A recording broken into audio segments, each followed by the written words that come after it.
Marami pa akong sasabihin sa inyo, ngunit hindi pa ninyo kayang unawain ngayon. Sa pangalan ng Ama at ng Anak at ng Espiritu Santo. Amen. Amen. Magandang umaga po sa ating lahat, mga kapatid. Happy Father's Day po sa lahat ng tatay.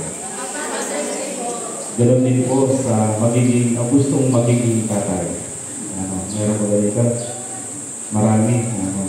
Kaya sana sa lahat ng haligi ng tahanan, naway lagi kayong matatag at patuloy kayong ingatan ng Panginoon sa pamamagitan ng kanyang Espiritu Santo, lalo-lalo na sa inyong paghahanap buhay araw-araw. At sa ating pagdilipon dito ngayon, sa linggo ito, ay pinagdiriwang po natin ang Trinity Sunday o ang Santissima Trinidad, na kung saan may tatlong persona sa isang Diyos. Dahil tayo naniniwala bilang mga Kristiyano na tayo ay nagpakilala ang Diyos sa pamamagitan sa atin sa tatlong nagkaiba't iba mga pagpapahayag. Una, ang Diyos na siyang nilikha sa lahat ng bagay sa langit at sa lupa at lahat ng narito sa sanlibutan. At ang pangalawa, ang Diyos Anak na kung saan ay nagligtas sa atin, ang nagpapakasakit para sa atin upang tayo maligtas mula sa ating mga kasalanan. At bago si Jesus ay umakyat sa langit, ipinapangako niya ang Espiritu Santo na siyang magiging gabay sa atin. Iisang Diyos sa tatlong nagkaiba't ibang pamamaraan kung papaano nagpakilala sa atin. Kaya minsan, pag mahina yung ating pananampalataya at ang pagkakilala natin ng Santissima Trinidad, ay tayo ay madadala sa nagkaiba't ibang mga, yung sinabi nga kanina sa tawag dito ay ating lektor, ay sinasabing mga heretics o sabi-sabi lamang.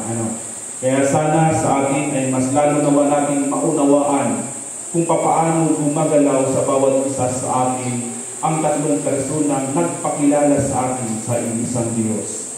Mga kapatid, sabi nga sa ating banal na Ebanghelyo na hindi pa ninyo kayang unawain ngayon.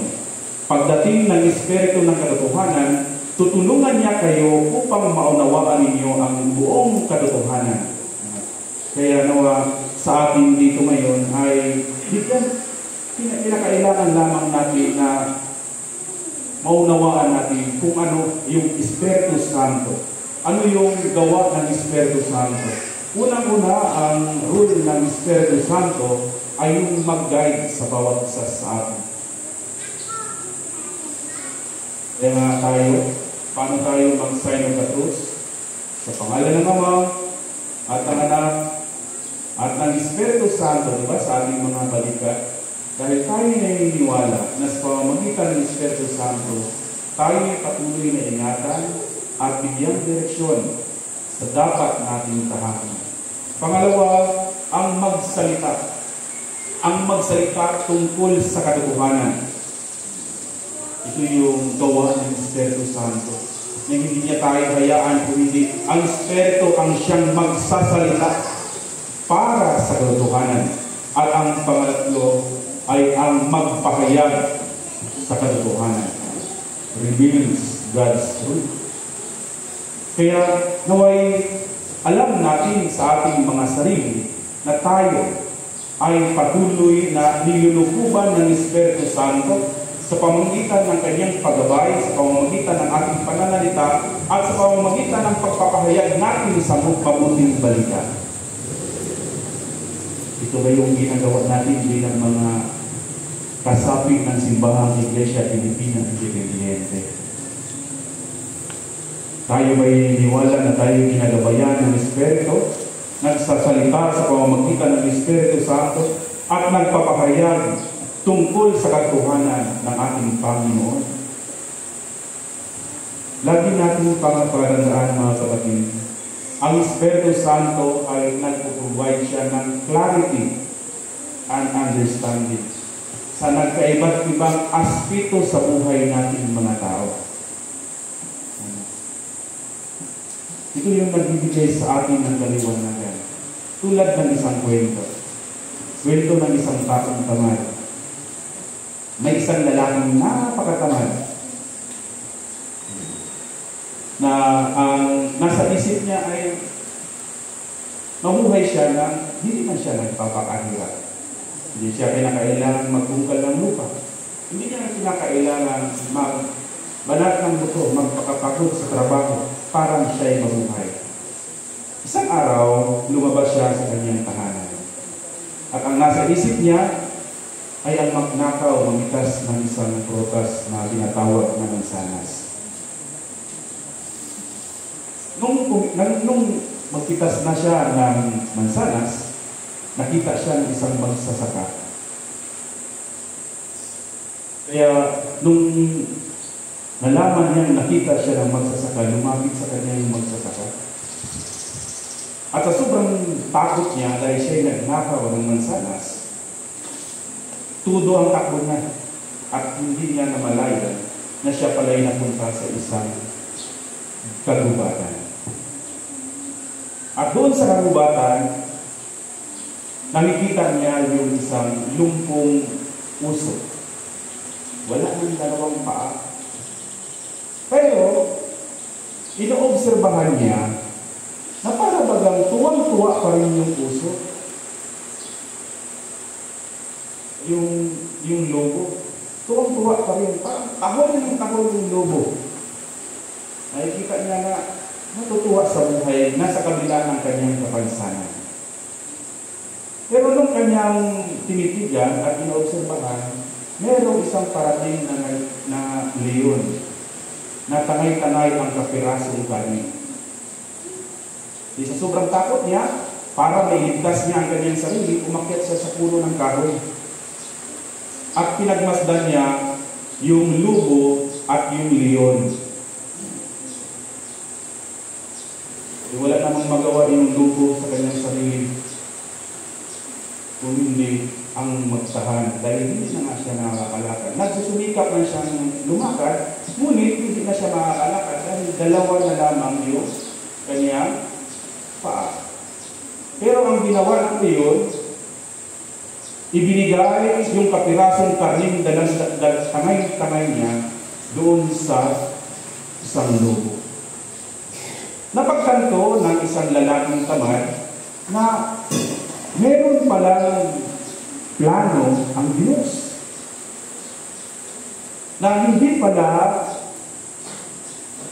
pinapabayaan ng Diyos ang mga bagay o ang kanyang mga nilalang dito sa sanlibutan. Kaya dahil sa kanyang nakikita, lumabas siya sa gubat. Sabi niya, hindi ako pababayaan ng Diyos. Mayroong magpapakain sa akin. Kaya umupo siya sa ilalim ng puno. Naghintay na kung sino ang magpapakain sa kanya. Naghintay ng naghintay ng naghintay. Pero, wala pa rin nagpapakain sa kanya. Hanggat sa hindi niya na makakayanan ang gutom na kanyang nararamdaman. Siya'y humayo ulit at nasumpungan niya ang pantas sa daan. At ang claim niya sa pantas, akala ko ba may plano ang Diyos sa lahat ng kanyang mga nilalang sa sanlibutan? Akala ko ba hindi niya papabayaan yung mga nagugutom? Akala ko ba hindi niya papabayaan ang lahat ng nabubuhay dito sa sanlibutan? Yun yung kanyang claim, yun yung kanyang sabi doon sa pantas na nagiging kasabay niya sa daan. Pero sabi ng pantas, bakit? Anong nangyari sa inyo? Nakikita ko yung isang lubo na pinapakain ng isang leon. Pero sabi ng pantas, talagang may plano ang Diyos. Ang gusto ng Diyos ay hindi ka magiging katulad ng lubo. Ang gusto ng Diyos ay magiging katulad ka ng leon. Diba? Ang magbigay ng lakas sa kapwa mo, nilalang dito sa sanlibutan na nanghihina.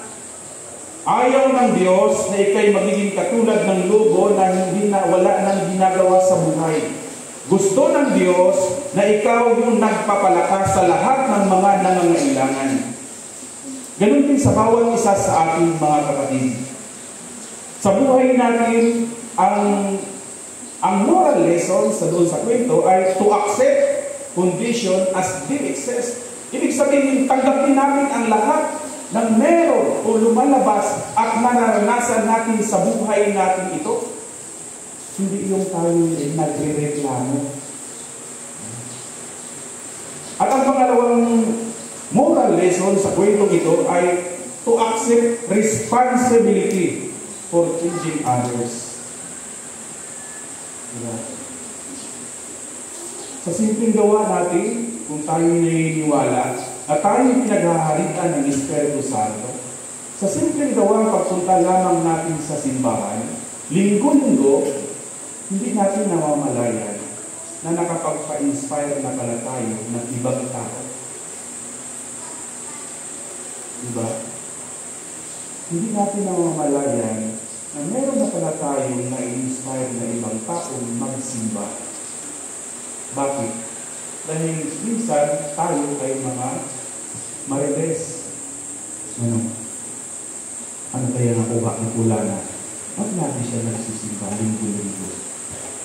Diba?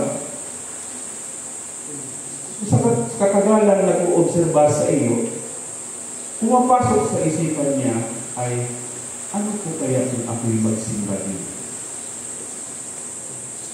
Dito gumagalaw sa atin yung Espiritu Santo. Na sa pagtanggap natin ng isang responsibilidad, hindi man natin sinasabi, ngunit ating ginagawa ay nagpapalakas tayo ng ibang tao, minsan ay nanghihina. Minsan nagpapakain tayo doon sa mga walang-wala. Sabi nga sa ating banal na Ebanghelyo, na ngunit hindi pa ninyo kayang unawain ngayon. Tutulungan niya kayo upang maunawaan ninyo ang buong katotohanan sa pamamagitan ng tulong ng Espiritu Santo. Doon lamang natin ma-realize, mga kapatid, na ang simpleng gawa na may pananampalataya, ito'y magbubunga ng napakabuting gawa. Ito'y magdudulot ng pagbibigay tulad ng isang leon sa ginagawa doon sa isang lobo. Kaya sana sa atin, sa lahat na narito ngayon, lagi natin pagkatandaan na ang plano ng Diyos ay mas mahalaga o mas importante sa ating kagustuhan. Diba? God's plan is always more beautiful than our desire. Hindi man ipinagkaloob ng Diyos sa ngayon, may mga ibang pagkakataon na isinasatama ng Diyos ang lahat ng ating mga hinihiling. Hindi man ngayon, baka bukas. Ang pinakamahalaga sa lahat ay tayo'y patuloy na maglingkod at manalig sa Diyos. Kaya sana sa lahat na nakiisa sa pagdiriwang itong Trinity Sunday o Santissima Trinidad, naway patuloy kayong lukuban ng Espiritu Santo at maging inspirasyon nawa kayo ng iba upang sa ganon tayo ay higit patnubayan, magsasalita at ipahayag natin ang katotohanan ng ating Panginoong sa Jesucristo. Maglingkod ng buong tapat sa Diyos.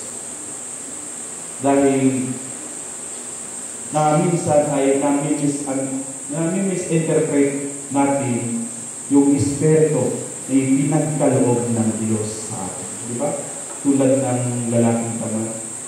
Misinterpret niya yung pananaw o yung presensya ng Diyos sa kanya. Kadalasan ganun din tayo. Minsan tinatanong din natin ang Diyos, bakit ito nangyayari sa aking Panginoon? Diba? Bakit hindi mo ipinagkakaloob sa aking Panginoon? Yun nga, misinterpret natin ang presensya ng ating Panginoon. Pero, kung mas palaliman pa natin ang ating pag-aunawa at ang ating pananampalataya sa Diyos, malalaman natin ang kagustuhan ng Diyos sa buhay natin mga tao. Kaya sana sa lahat na narito ngayon, sinaganawa tayo ng ating Panginoon sa pamamagitan ng Kanyang Espiritu Santo. Naway ang Diyos Ama, Diyos Anak, at Diyos Espiritu Santo ang siyang patuloy na gumabay sa atin sa lahat ng ating gawain sa buhay nito upang ito'y ipagkaloob sa bawat isa sa atin. Pagpalain nawa tayo ng buong may kapal. Sa pamalan ng Ama at ng Anak at ang Espiritu Santo. Amen. Magsitalyo po ang lahat para sa sumasampalataya. Sumasampalataya tayo sa isang Diyos, Amang makapangyarihan, Ang langit at lupa, at ang lahat ng nakikita at nakikita. Sumasampalataya tayo sa isang Panginoong Jesucristo, bukod na anak ng Diyos, Nagmula sa Ama, bago pa nagsimula ang panahon. Diyos buhat sa Diyos, liwanag buhat sa liwanag. Diyos na totoo buhat sa Diyos na totoo. Inanak nilikha kaysa sa Diyos ng Ama. Sumapagitan nila ay nilikha ang lahat, na para sa ating mga tao sa ating kaligtasan, ay nilawag siya buhat sa langit. Sumapagitan ng Panginoon ng Espiritu Santo, ay inanak siya ng Biblia ng tao. Ibinat sa krus kalamagan sa ating ang panahon ni Poncio Pilato, nagpagsasabi na matayin nilibig, at nilinabuhay sa latong araw sa lugar ng mga kasalanan. Umakit siya sa langit at nalulok sa bayan ng Ama, at muli darating ang maluwalhati, upang kumaan ang mga buhay at kapatay, at ang kaharian niya ay walang hanggan. Sumasampalataya tayo sa Espiritu Santo, ang Panginoon na pagbigay ng buhay, na nagbubuhat sa Ama. Sinasamba siya ay luwalhati kasama ng mga anak, nagsalita siya sa pamamagitan ng mga propeta. Nananalig tayo sa isang Iglesyang Banal, Katolika at Apostolika, na iniwala tayo sa isang binyag sa pagpatawad ng mga kasalanan, at hinihintay namin ang muling pagkabuhay ng mga namatay, at ang buhay na walang hanggan. Amen. Magsiliwag po ang lahat para sa panalangin ng bayan.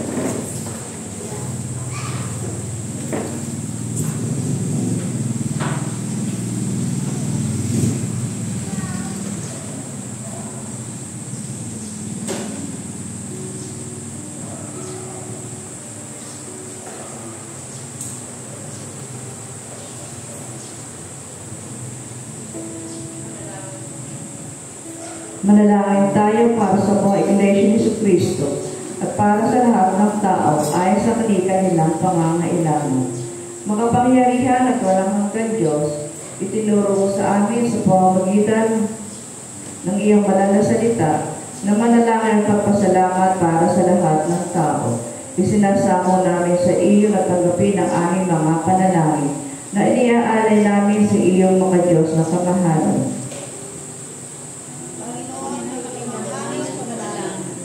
Idinadalangin namin ang iyong banal at pangkahatang iglesia, lalo-lalo na Iglesia Filipina Independiente sa bayang ito.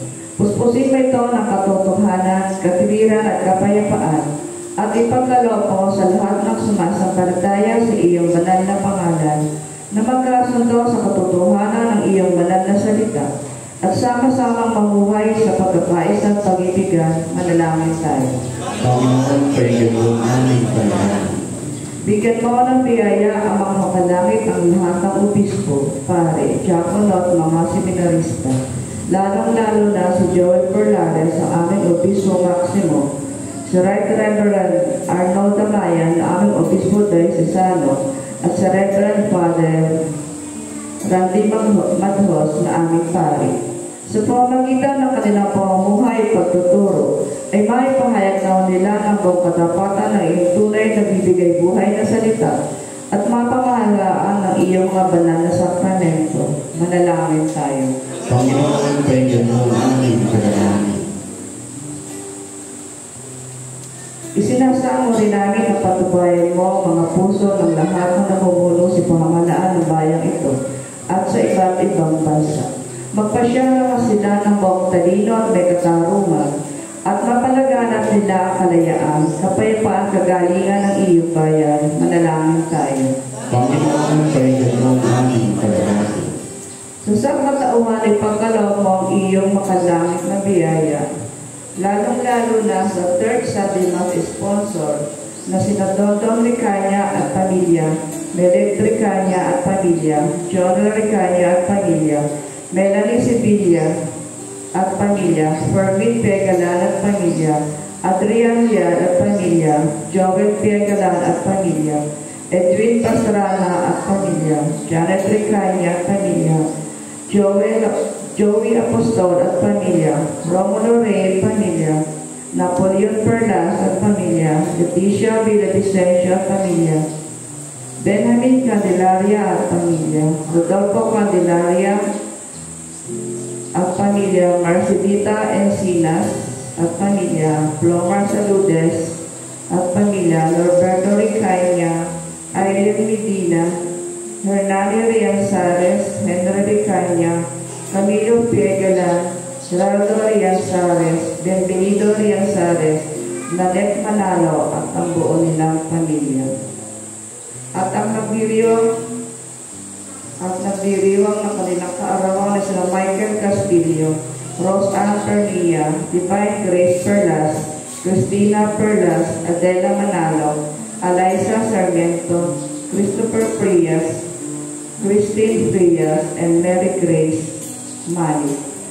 At sa kongregasyon ito, hindi natanggapin nila ang iyong banal na salita na may kababaang loob at masunuring puso at paglingkuran ka ng may katapatan sa lahat ng araw ng kanilang buhay. Manalangin tayo. Panginoon, painggan mo ang aming panalangin. Isinasamo namin, Panginoon, sa iyong kagandahang loob, bibigyan lakas at tulungan ang nasa ligalig, pangailangan, may sakit o kapansanan, lalong-lalo na sa Myrin Villavicencio, Rudy Saludes, and Father Edwin Lonto. Manalangin tayo. Panginoon, painggan mo ang aming panalangin. Inaalaala namin sa iyong harapan ang iyong mga lingkod na sumakabi ng buhay na sumasampag tayo Kristo, lalong-lalo na kay Elsie Frias. Isinasamo namin ikaw at mo sa kanila patuloy na pagyabong sa pag-ibig at paglilingkod sa iyo. Manalangin tayo. Panginoon, painggan mo ang aming panalangin. Pinupuri rin namin ang iyong banal pangalan para sa lahat ng iyong mga santo. Bigyan mo kami ng biyaya upang makasunod sa kanilang mabubuting halimbawa at kami kasama nila ay makarating na wasang ganapan ng iyong banal na kaharian. Tulungan mo ang aming mga panalangin na alam sa kanilang nalaging nabubuhay upang makita para sa amin. Siya na yung anak at aming tagapagligtas na sa Jesucristo. Amen.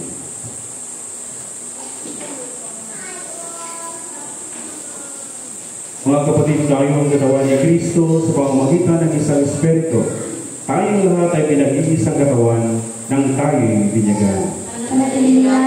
Kakaisa na dulot ng Espiritu sa bigkis ng kapayapaan. Lagi nawang sumainyo ang kapayapaan ng ating Panginoon. At sumainyo rin. Magbatian po tayo ng kapayapaan sa bawat isa. Peace be with you. Peace be with you. Peace be with you. Peace be with you. Peace be with you. Ibigay sa Panginoon ang karangalang nararapat sa kanyang pangalan, magdala ng alay at pumaroon sa kanyang harapan. Magtiyo po ang lahat.